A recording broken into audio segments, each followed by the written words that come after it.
Jay here, Stretford Paddock. This is the Paper Talk. As you can see, I'm live in the studio. You know what to do by now. Get involved in the chat and the comments. You can see from the thumbnail, there it is, Ten Hag Ronaldo showdown. Manchester United with what can only be described as a fantastic performance last night. Dominated a good Spurs team, made Spurs look average. I thought every player played their part and did very well. The atmosphere was pumping. The goals went in. The defence was solid. It was just an all-round great night at Manchester United at Old Trafford. Unfortunately, though, there has been a bit of fallout and a bit of drama, as you would expect, because there always seems to be a bit of drama, don't there, when it comes to Manchester United. And it centres around that boy, Ronaldo. Now, I was at the game last night. I didn't even notice this happened. I was too busy celebrating the win, waiting for the players to come off and giving them a round of applause and a cheer that they all deserved. When I left the game, I sort of got a text off my dad saying, you see about Ronaldo, you know, what happened there? And I was like, no, what's going on? And then I saw, obviously, on social media, and I got a couple of other texts, that Ronaldo basically left in the 89th minute when he realised he wasn't coming on as a substitute. You know, the subs had all been made, I think. I think he saw that Anthony Elanga was being used before him or was getting a game and he wasn't. He went off, and he didn't just go off the pitch. He apparently went out of the stadium. He went home in the 89th minute, according to the reports. I think Laurie Whitwell's done a bit of a roundup of it as well. But yeah, you can see he said Cristiano Ronaldo left Old Trafford before the final whistle against Tottenham. He left the stadium instead of heading to the dressing room. United report have quoted that from Laurie Whitwell. Oh yeah, and then there's a tweet from Laurie who says Cristiano Ronaldo not only left touchline on 89 minutes, he departed Old Trafford before the final whistle. I mean, he's been a bit sharpish there, hasn't he, getting out of Old Trafford if he leaves the pitch in the 89th minute. Absence didn't really register in dressing room, which was vibrant with celebrations. So the players didn't seem to notice that Ronaldo had gone. Erik Ten Hag did notice, though, and he spoke about it, and he said that he will deal with that tomorrow. He said, basically, tonight I'm happy with the performance.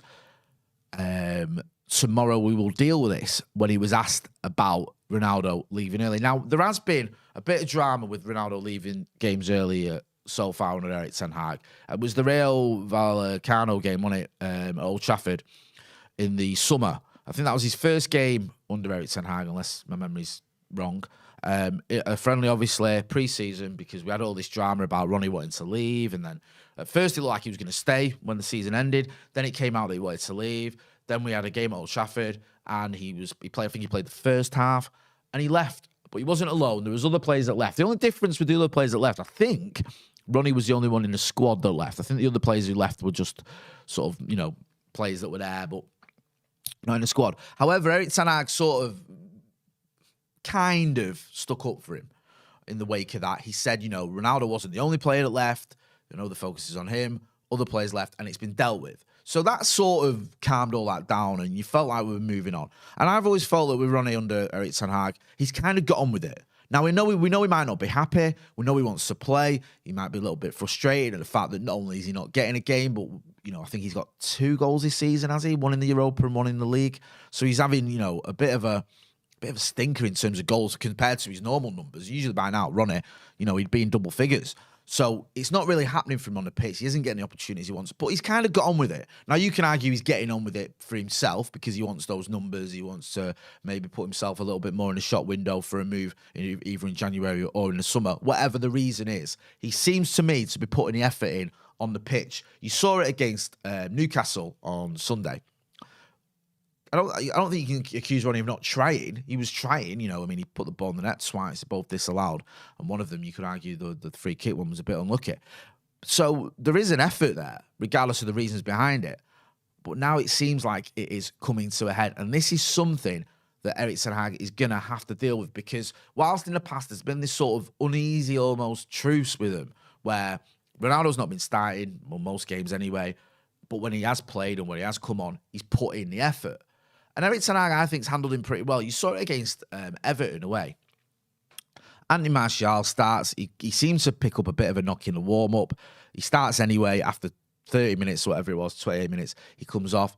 Ronnie comes on, and United changed a little bit for the first sort of period or the second period of that first half. Sorry, I think Sancho was it Marcus, sorry, and Anthony swapped places, so they were a bit more like wingers on their natural side for a bit, and then they swapped back, and they were trying to play Ronnie in. He got a goal.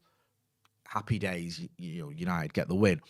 However, that seems to have been a bit of a false dawn, because now we're back to this stage of Ronnie being upset, and I love Ronaldo. I do. He's been a joy to watch him when he was at United the first time round, and seeing a player win the Ballon d'Or, win the Champions League, score 42 goals in a season, some fantastic goals. Not just that season as well, the 2006, 2007 season, some of the goals he scored in that season as well. Remember the goal away at Fulham, winning that title. It was fantastic. And then his final season, the goal against Porto away, one of the best goals I've ever seen by a United player. Comes back, 20-odd goals last season.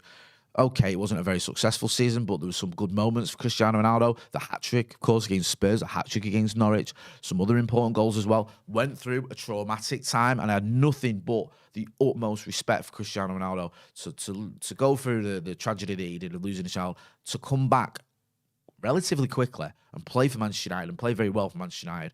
I thought deserved a lot of credit, and it was obviously his decision. I don't think the club forced him to come back, and if they did, they won't, everyone won't sacking anyone who was involved in that. That'd have been a decision. So it's his decision to come back. He does, and he plays well.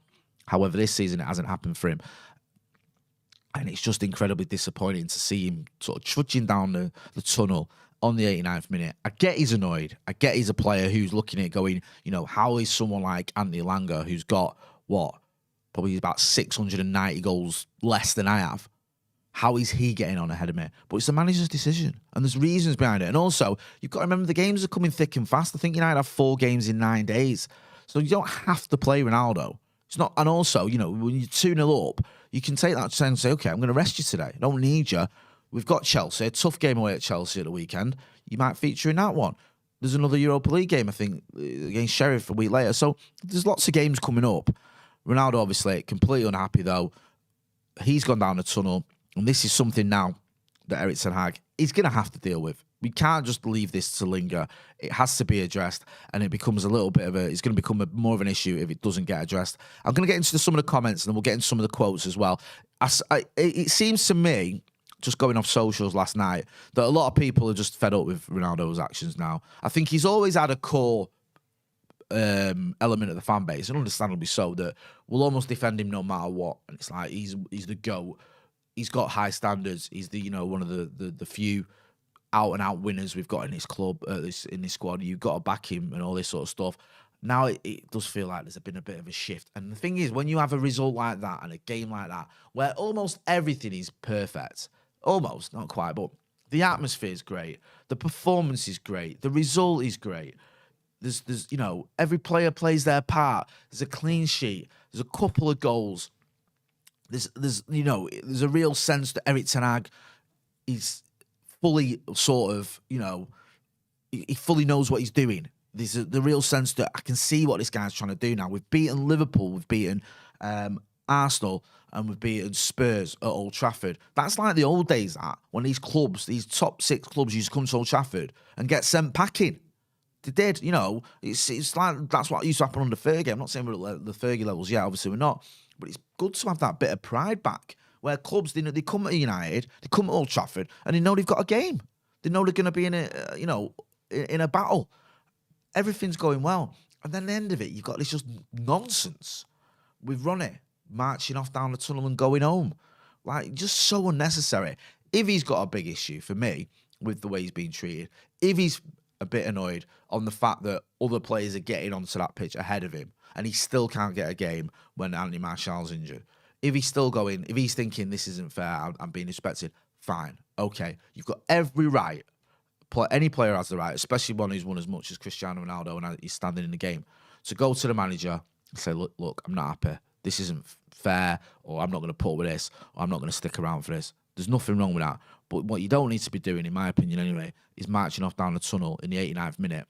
No one in football knows how to handle the media and what the media will do better than Cristiano Ronaldo. He's probably the most media-savvy footballer of all time. He's not stupid when it comes to the press and the media and how this is going to be perceived. He knew when he marched down that tunnel, that would become a massive story. It's not like he's going to woke up this morning and go, crikey, I can't believe the papers have picked up on this. I didn't think anyone would have bothered with it. Can't believe Eric Ten Hag got asked about after the game. Didn't think anyone would have noticed. I know some of the players might not have noticed, but he knew that was going to be a huge story. When he did it, and he did it anyway, because he was that angry or whatever, he just didn't care. He thought, I'm going to do it. So it's just a little bit frustrating that after such a great night, we've got this negative story, and it just seems like it's just so stupid, really. I'll get into some of the comments. Please do keep comments coming. Sorry, I've not read them any out yet, but we'll get into them. Dead Pixel says, I cannot wait till he goes and takes his cultist fans with him. He's a disgrace. To the badge. Make sure as well you're hitting that like button. There's almost 900 people watching. Not got 100 likes yet. Let's hit the like. You might not like what's happening with Ronnie, but you can like the video. Hit that like button. Like the video. Let's get to 200 likes by the end of this video. David O'Connor says, what he did was really disrespectful to the team, manager, and fans. If I was a player this morning, I'd be telling him as much as I'd probably put a couple of harder tackles in during training too. Laughing emoji. Mighty Man says, Ronaldo isn't 26 anymore. Sativa Breeder says, I'm not a United fan, but I'm a football fan. Great game, guys. Really enjoyed the match. And without Eriksen too, kudos. Fine Ronaldo a month's wage and plough it into the academy. The United Way says, Jay, would you put Ronaldo next to Charlton, Best and Law on the Trinity statue? All are Ballon d'Or winners. For me, if there is, I think there's a Jimmy Murphy statue that's, has it been unveiled yet? I think it's going to be unveiled, isn't it? Which is long overdue. The Jimmy Murphy statue should have been at Old Trafford in 1958, in my opinion. But if I was to have a statue of a player, the next, statue I feel we should have at Old Trafford for me would either be Roy Keane or Brian Robson. Probably Keane, just because of the amount of trophies he won as skipper. I would have that as my next trophy. I wouldn't have it as Ronaldo, personally. Get involved in the chat in the comments. Let us know. You may feel differently about that. You may feel it deserves a statue. I don't think it'll happen. Here we go. We've got a little thing on the Jimmy Murphy. The ambition is to unveil the statue towards the end of the 22-23 season.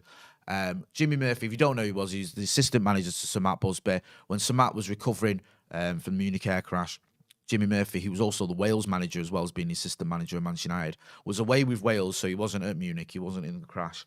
He came back to Old Trafford, and at a time when the board were like, we don't think we can put a team out, we don't think we can, we've lost so many players are hospitalised, so many players have died, we might not be able to continue this season, we might not be able to fulfil our fixtures. Jimmy Murphy just rolled up his sleeves, he said, no, none of that, we are going to put a team out. He got on the phone, he rallied up around clubs that he knew, he got players in, he got players that had survived, like Bill Fowkes and Harry Gregg, of course, further down the line, Bobby Charlton as well.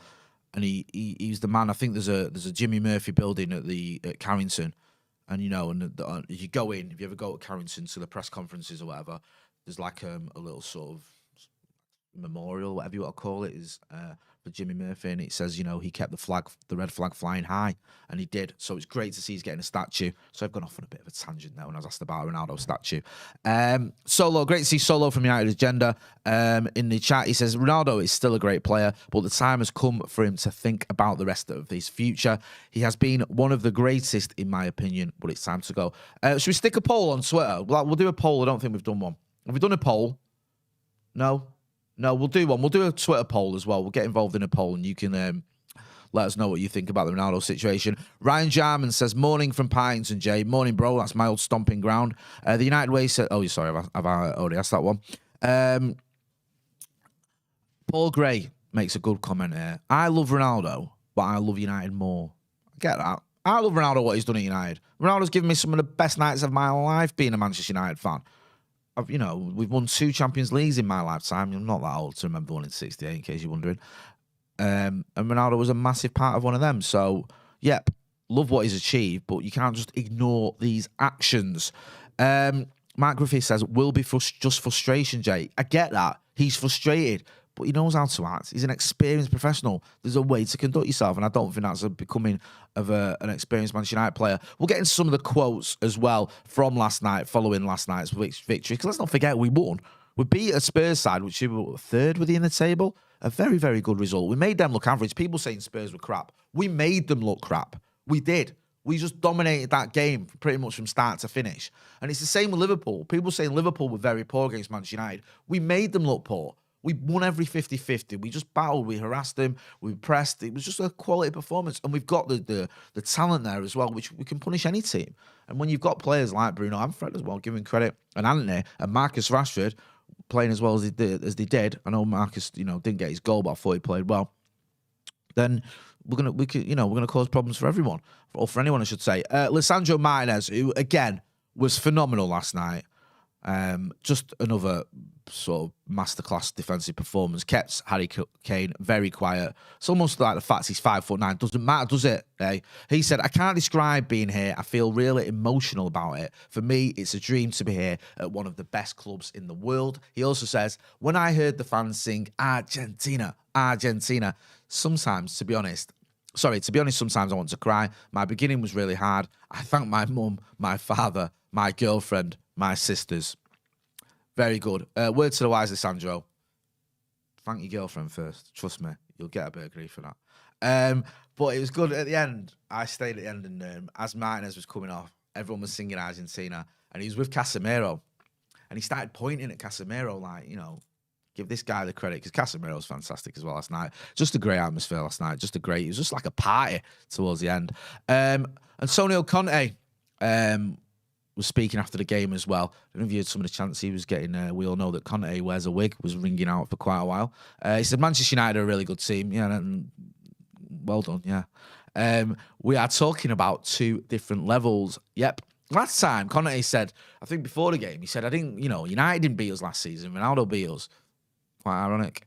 Darren Cox is in the super chat. He says, "I think a fine for Ronaldo is in order. Any level of football has to have respect for the team. Love Ronaldo, but I think his time here is up." Eric Ten Hag on Fred. Before the game, everyone's kicking off, weren't it? That Fred was in the starting lineup. I was in the hotel football before, and I was like, Fred starting, oh God. He had a stinker against Newcastle. What's going on? And I looked on socials, and I've seen a few people sort of questioning that decision. Was phenomenal last night, one of his best games for us. On Fred, Ten Hag says, "I said to him before the match, 'Are you ready?' And he said, 'I am always ready.'"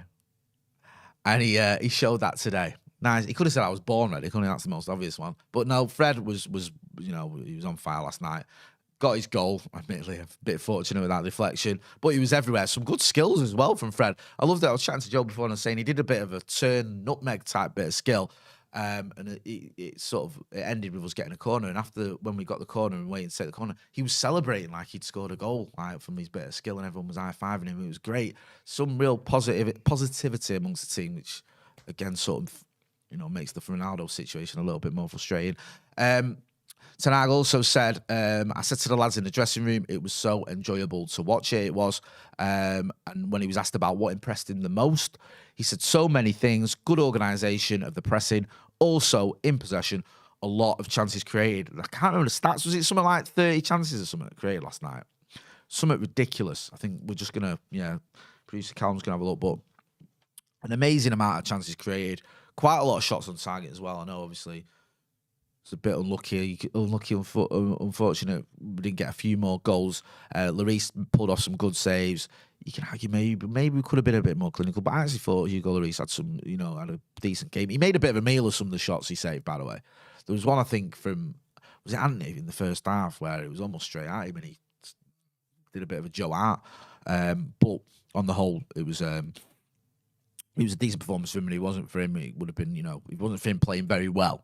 I think people said if it wasn't for the goalkeeper, it would have been 10-0, obviously. But if he hadn't played so well, then we would have had 5 or 6. Yeah, there we go. We've got the stats there. 28 total shots from United, 10 on target, and 2 goals. I mean, yes, you can argue you can be more clinical, but I think if you're creating 28 chances and you're getting 10 of them on target and you're scoring 2 goals and keeping a clean sheet, I'm not going to moan about that. Do you know what I mean? 85% pass accuracy, 51% possession.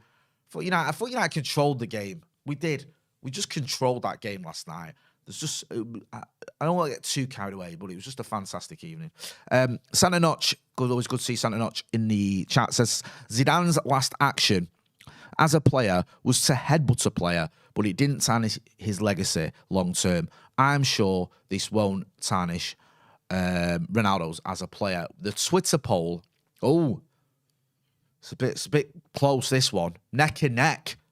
Should Ronaldo be allowed to leave in January? We've asked the Twitterati. Yes, for the best, or no, we still need him. Very close. Yes, for the best, 95%. No, we still need him, 5%. There's about 900 votes, I think, so far. So get involved in that. Go over to the Stretford Paddock Twitter. Not now, wait till the video. Or you can do both. You can multitask. Do that, but keep this video running. So, yeah, I think everyone's had enough, haven't they? Certainly going off Twitter and what I've seen and my group chats and what I've seen on socials and quite a few people in this chat as well. Santa Notch says, I say we need him until we get another striker in. That's pretty a good point now. I think, we definitely need another striker. At the minute, we're playing Marcus Rashford down the middle. He's not even really that's probably not his natural position. But, Martial's constantly injured. Charlie McNeil and Joe Hugill probably not quite there yet, ready. I think long term, you can expect good things from both of those players, but not there yet. Anthony Langer's not a striker, and I don't think you can hang your hat on him, to be honest with you. Again, he's still quite young, and long term, you can expect things from him, but I don't think it's going to happen just yet. Jadon Sancho's not a striker. So, yeah, we definitely need a striker. MMMIC says, the beauty of the game was that our players actually knew what they were doing and were doing it well. How refreshing to see. GGMU. Yep, Big T Guitars. Why aren't Mr. Sheen endorsing Jay's head as a bald guy? I kill to get my head that shiny. It's just a bit of butter. That's all it is. Not like butter from the fridge. Like, cocoa butter. That's what I do. But if Mr. Sheen are watching, I'm always open for, sponsorship possibilities. Lanky Man 22 says, need to see Erik ten Hag bring out a Fergie punishment. Get involved in the chat. Let's keep this going. There's quite a lot of people watching. What would you do if you're Erik ten Hag? What would your treatment of Ronaldo be? Because there is this element, okay, he's one of the, elder statesmen of the dressing room. He is Ronaldo. He's got a lot of reverence in there from players. We've all heard these players like Anthony and one or two others and Delo coming out and singing his praises. But he has to set an example. And also there is an element as well of you have to be fair. It's not like, well, if you do that, you're getting a fine and you go and play with the resis. But if Ronnie does it, he gets a pat on the back and, we'll leave him to it. What would your punishment or your treatment of Ronaldo be? I'm interested to see what everyone's saying, because it's a bit of a difficult one in it for Erik ten Hag, because if he's too draconian, does that cause more problems? If he's not hard enough, does that sort of give Ronaldo carte blanche to just do what he wants? I mean, he's undermining the manager, really, and he's storming off and getting off and going home. Santa Not says, what would Fergie do? That's a good question. I think Fergie would have read him the riot act. I really do. Don't forget, Fergie did treat Ronaldo slightly differently. He did. There was times with Fergie, I think he travelled in it to try and convince him to stay. There was, he said to me, give me one more year in 2008, and then you can go to Real Madrid. There was a little bit of an element of Ronaldo did get away with certain things that other players wouldn't. But Fergie still, I remember Fergie screaming at him at the touchline, I think Wigan away. In 2009 when Ronaldo missed a shot. And again, though, Ronaldo was giving it back to him. So, yep. Muhammad Ali says, bring back Ragnick. For what? For press conferences. Michael Owen says, Ronaldo should simply be given special treatment. No more, no less. We'd have just let him go and avoided this utter disrespect. Shivan Moodley says, release him in Jan. Love him, but he doesn't have a future here. Sim says, make him spend the day with Phil Jones, pink boots. Right, okay. Oh, sorry, Phil Pink Boots Jones. JB says, Jay, what's your position on Floralite? I think it's all right. Yeah, I don't mind it. Do you know what I mean? It's margarine tastes like margarine to me. I struggle to differentiate. Hey Jay, says Ruben C. Just dropping by to say Carragher's a knob. I mean, this could be in a reference to lots of things, but Jamie Carragher, he sort of went after Lisandro Martinez, didn't he? After, 2 games was it? where United lost against Brentford and Brighton, and Jamie Carragher decided that because Lisandro Martinez is 5'9", and Jamie Carragher also obviously had never watched Lisandro Martinez. He just hadn't. You could tell where he was talking. And he said, oh, he's not going to make it in the Premier League and all this, that, and the other. And Joe Smith, actually, when they did the overlap, called him out on that, said, you gave him 2 games. When Carragher was saying after 4 good games, it was too early to say whether he's going to be any good or not. Martinez has just really impressed me. You saw from the quotes, he obviously loves being at United.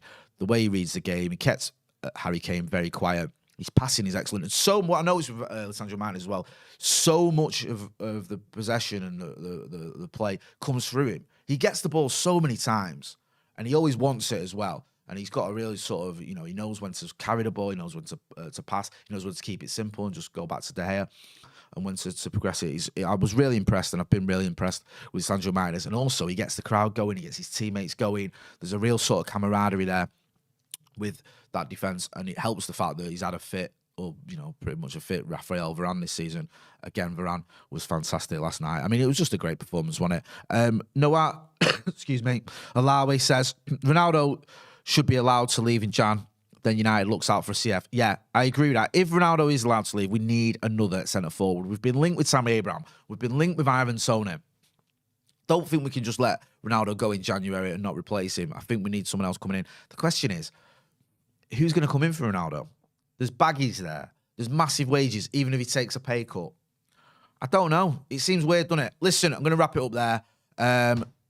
One Skill Rap, who's been a member of the Academy for 6 months, says, morning, Jay. Congratulations for the win yesterday. It was a great game. We start looking like a team. We do start looking like a team. It feels like he was congratulating me there for the win. The results of the poll. Yeah. Should Ronaldo be allowed to leave in Jam? Yes, for the best, 94% or 94.8%. No, we still need him, 5.2%. 1,300 votes, or 1,371. There's 23 hours left to vote on this. You've got a bit of time. Get involved. There's also a poll on Instagram as well. Get involved in that. Thanks to everyone who got involved in the chat. Been a really good chat this morning.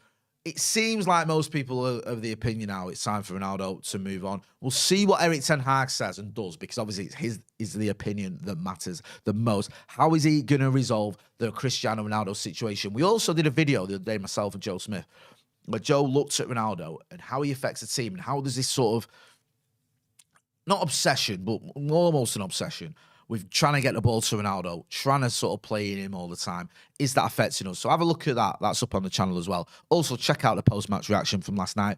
Andy Tate, Adam McCullough, Stephen Howson, Joe and Ronaldo on the live show as well. Go and check out all the post-match reaction, because if you're like me, when we've won, I want to make the most of it. Do you know what I mean? We'll be back later on. I think Stephen Howson's going to be doing a tactical video later on today, so make sure you check that out. If you've not done already, subscribe to the channel. We want to get to 700,000 subscribers by the end of this season. And with your support, we can do it. I think there's a link in the description in the chat as well. So click on that link and just let's get to 700,000 subscribers. We appreciate all the support we've had on Stretford Paddock since we took over just over 2 years ago. It's been phenomenal, but keep going, keep moving forward.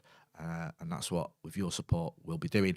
I'm going to leave it there. This has been the Paper Talk, when all the talk, all the chat has been about that boy Ronaldo and what Erik ten Hag is going to do with him. Thanks for watching.